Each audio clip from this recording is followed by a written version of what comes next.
Salam əziz bəylər və xanımlar. Reportajıma başlamadan əvvəl sizdən kanalımıza abunə olmağı və bəyənmənizi xahiş edirəm.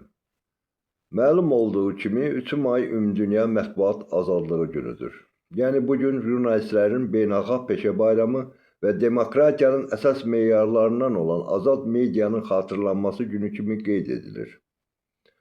Bu məqsədlə də rəhbərlik etdiyim Azad Yeni Fikir Məhdud Məsuliyyətli Cəmiyyətin İdarə Heyəti bugün tədbir keçirmiş və qərara alınmışdır ki, bu bayram münasibəti ilə bağlı hakimiyyətə qondarma ittihamlarla həbs edilən jurnalistlərin təcili buraxılması ilə əlaqədar bəyanat versinlər.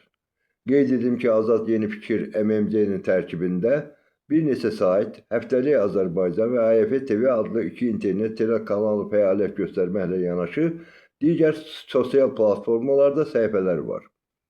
2026-cı ilin əvvəlində beynəlxalq və yerli hüquq müdafiə təşkilatları hesabatlar vermiş və hesabatlara əsasən Azərbaycanda siyasi motivlərlə həbsdə olan jurnalistlərin və media əməkdaşlarının sayı 31 nəfərdən çoxdur.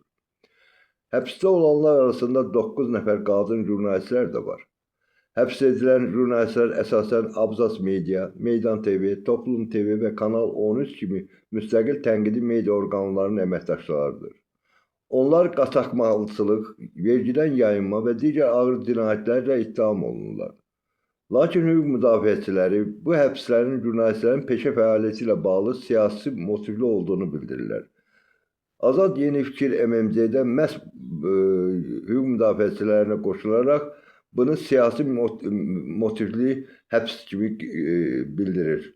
Ona görə də Azad Yeni Fikir MMC-nin Ümumdünya Mətbuat Azadlığı günü ilə bağlı bəyanat vermişdir. Bəyanatı sizə təqdim edirəm. 1993-cü ilin dekabrın 20-sində BMT Baş Məclisinin qərarı ilə 3 may Ümumdünya Mətbuat Azadlığı günü kimi elan olunub. Məqsəd, dünyada söz və mətbuat azadlığı prinsiplərini müdafiə etmək, senzuranın yol verilməzliyini vurğulamaq və jurnalistlərin peşə fəaliyyətinə dəstək olmaqdır. Bir media təşkilatı olaraq mətbuat azadlığının məqsədini əsas götürərək, Azərbaycan hakimiyyətindən qondarma ittihamlarla həbs edilən Toplum TV, Abzas Media, Meydan TV və Kanal 13-ün əməkdaşlarının həbslərinin peşə fəaliyyəti ilə bağlı siyasi motivli olduğunu bildirərək jurnalistlərin təcili azadlığa buraxılmasını tələb edirik. Mən Aqil Mahmudov, Azad Yeni Fikir MMC-in qərarı ilə bağlı sizə açıqlama verdim. Çox sağ olun, diqqətinizə görə minnətdarım.